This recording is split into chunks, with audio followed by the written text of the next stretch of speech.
ভকতৰ আশীৰ্বাদ ল'বলৈ পাটগাঁৱত বিধায়ক ৰেকিবুদ্দিন আহমেদ। বছৰৰ প্ৰথম দিনটোত ছয়গাঁও সমষ্টিৰ পাটগাঁৱত অগণন বৈষ্ণৱ ভক্তৰ সমাগম। আচাৰ্য ইলাৰাম দাস ক্ষেত্ৰত নামঘৰৰ গুৰু আসন প্ৰতিষ্ঠা আৰু মহাপাল নামৰ আয়োজন। ভকতৰ আশীৰ্বাদ ল'বলৈ উপস্থিত ছয়গাঁও সমষ্টিৰ বিধায়ক ৰেকিবুদ্দিন আহমেদ। বৈষ্ণৱ পণ্ডিত দয়াল কৃষ্ণ বৰাৰ বহু পৰিকল্পিত সপ্ত বৈকুণ্ঠ নামঘৰৰ গুৰু আসন প্ৰতিষ্ঠা কৰাৰ দিনটোতে বিধায়ক ৰেকিবুদ্দিন আহমেদে 10 লাখ টকা ব্যয় সাপেক্ষে বাটচৰাৰ আধাৰশিলা স্থাপন কৰে। ভকত বাপ সকলোৱে খোলতালৰ মাজেৰে বিধায়কগৰাকীক আদৰণি জনায়। গুৰু আসনৰ প্ৰতিষ্ঠাৰ সময়তে নাম কীৰ্তন আৰম্ভ কৰে।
আছিল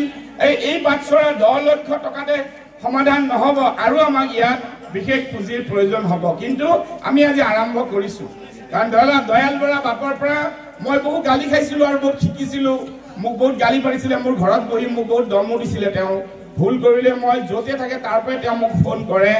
আৰু মোক বিভিন্ন কথা ধমকি দিয়ে এবাৰ এইমছত আছিল কিবা এটা ইন্টাৰভিউত মই ভুল কৰোতে এইমছৰ হস্পিটেলৰ বিছনাৰ পৰাই মোক দম দি আছিলে তেওঁ কিন্তু তেওঁৰ যিবিলাক ধমকি আজি মই ভাবো তেওঁৰ হেবিলাকে মোৰ ওপৰত আশীৰ্বাদ আছিল আজি মই বিধায়ক হৈ তৃতীয় বৰ্ষৰ কাৰণে থাৰ্ড টাইম কণ্টিনিউ কৰি আছোঁ আৰু তেওঁ মোক ইমান কথা শিকাইছিল যেতিয়াই সময় পাইছিল সঁচাকৈ মোৰ জীৱনৰ বাটত চাক প্ৰশ্বাস থকালৈকে এই গুৰুজনাই এই ব্যক্তিজনাক কোনো মুহূৰ্তত মই পাহৰিব নোৱাৰোঁ মোক কোনোবাই ভাল পায় বেয়া পাই থাকক কি হ'ল পাবই কোনোবাই কাৰোবাক বেয়া পায় কোনোবাই কাৰোবাক ভাল পায় কিন্তু আজি আপোনালোকৰ আশীৰ্বাদত ছয়গাঁৱৰ পৰা উকিয়ামলৈ আমি 100 কোটি টকাৰ আবণ্টন আনিছোঁ 100 crore বহুতে ভাবিব নোৱাৰিব আমি গোটেই অসমৰ আটাইতকৈ ডাঙৰ বামুণীগাঁও কেম্পত এটা মোক বাপে তেতিয়াই কৈ গৈছিল যে অনাথসকলৰ কাৰণে কিবা কৰিবা তেওঁ বাৰে বাৰে কৈছিল যিসকল পিতৃ মাতৃয়ে ল'ৰাবিলাকে বাপেক মাকক নাচায় তাৰ কাৰণে কিবা কৰিবা আমি 78 কোটি টকাৰ যিসকল ল'ৰা ছোৱালী বাপেক মাকক নাচায় তেওঁলোকৰ কাৰণে বৃহৎ প্ৰকল্প আনিছোঁ আৰু বহুত কাম আমি কৰিবলৈ বিচাৰিছোঁ আপোনালোকে সেই মোৰ আজিৰ পবিত্ৰ সেৱকসকল ইয়াত গুণী জ্ঞানী ব্যক্তিসকল আমাৰ কাৰণে আশীৰ্বাদ কৰিব আমি এই অনুষ্ঠানটো এটা বৃহৎ প্ৰতিষ্ঠানলৈ এদিন পৰিৱৰ্তন হ'ব আৰু আমাৰ বৃহত্তৰ ওচৰৰ ৰাইজৰ আমাৰ কেইজনমান ব্যক্তি আছে কৃষ্ণদা যিকেইজনে জীৱনৰ মৰণপণ লগাই তেওঁলোকে ইয়াৰ লগত সেৱা আগবাঢ়ি আছে তেওঁলোকৰ কাৰণে আপোনালোকে আশীৰ্বাদ কৰিব আৰু মই বেছি কথা নকয় পবিত্ৰ অনুষ্ঠানত আৰু আজি এই দিনটোত ভগৱন্তই লিখি থৈছিল যে 1 তাৰিখে ৰেকিপুতিন ইয়াত থাকিব লাগিব আৰু ইয়াত ভাত খাব লাগিব আৰু ইয়াত ভৰি দিবই লাগিব আৰু ভক্তসকলৰ শব্দ গুঞ্জন আৰু মই আহি পাইছোঁ ইয়ালৈকে সদায় যাতে আমি এই অনুষ্ঠানৰ সপোনৰ আস্থান বৈকুণ্ঠ ধাম ছয়গাঁও সমষ্টিৰ বৈকুণ্ঠ ধাম পাটগাঁৱত আজি electronic media print media Chaygaon press ক্লাবৰ প্ৰত্যেকজন সদস্য প্ৰত্যেকটো প্ৰতিষ্ঠান ইলেক্ট্ৰনিক মিডিয়া প্ৰিণ্ট মিডিয়াৰ ইয়াত সমবেত হোৱা প্ৰত্যেকটো প্ৰতিষ্ঠানৰ সমগ্ৰ অসমৰ যিমান কৰ্মী আছে প্ৰত্যেকজনলৈ পোনপ্ৰথমেই মোৰ ফালৰ হিয়াভৰা অভিনন্দন ইংৰাজী নৱবৰ্ষৰ আজি শুভেচ্ছা জনাইছোঁ এই ইংৰাজী নৱবৰ্ষটো যাতে সকলোৰে কুশলে মংগলে যায় বৈকুণ্ঠ ধামৰ আশীৰ্বাদ যাতে আপোনালোকে পাব পাৰে আজি পবিত্ৰ এই দিনটোত 1 জানুৱাৰীত আমি 10 লক্ষ টকাৰে আমি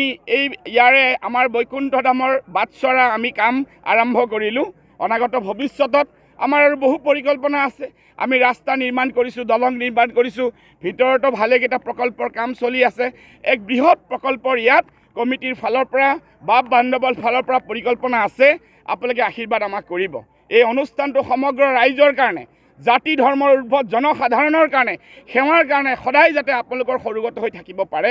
আৰু এই দিনটোতে সমগ্ৰ অসমৰ ৰাইজ জনসাধাৰণ অসমৰ প্ৰত্যেকজন জনসাধাৰণলৈ মই আজি ইংৰাজী নৱবৰ্ষৰ শুভেচ্ছা জনাইছোঁ আৰু আশীৰ্বাদ বিচাৰিছোঁ ধন্যবাদ